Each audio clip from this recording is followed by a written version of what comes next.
Le gouvernement égyptien a assoupli ses restrictions sur les dépôts en dollars. Les compagnies peuvent à présent opérer des transactions jusqu'à 250 000 dollars contre le précédent plafond de 50 000. L'objectif est de contrôler les dépenses en dollars dans le contexte d'une crise des devises qui a mené à une pénurie. Les réserves égyptiennes de devises étrangères ont baissé de plus de 50% lors des 4 dernières années. Avec seulement plus de 16 milliards de dollars dans la banque centrale, c'est à peine pour couvrir les besoins de base de l'Égypte pour 3 mois.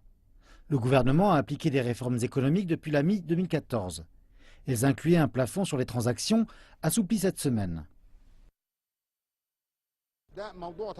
Ceci est lié au déficit budgétaire et aux tentatives de contrôle des importations, parce que les importations sont très élevées.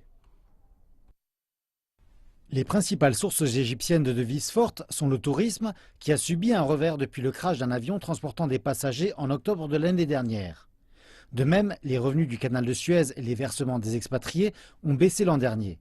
Des revenus qui se sont réduits et des dépenses en hausse ont tendu le budget et forcé le gouvernement à prendre des mesures pour réduire la hausse du dollar.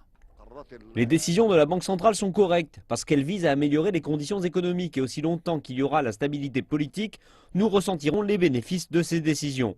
Il n'y aura pas de dévaluation de la livre égyptienne alors que les transactions se dérouleront dans un marché libre et par conséquent l'Égypte prendra en considération l'importance de préserver la valeur de la livre égyptienne. La plupart des hommes d'affaires se plaignent que le plafonnement en dollars a causé une pénurie en devises fortes sur le marché. Il a aussi gêné leur capacité à produire ou à importer des produits.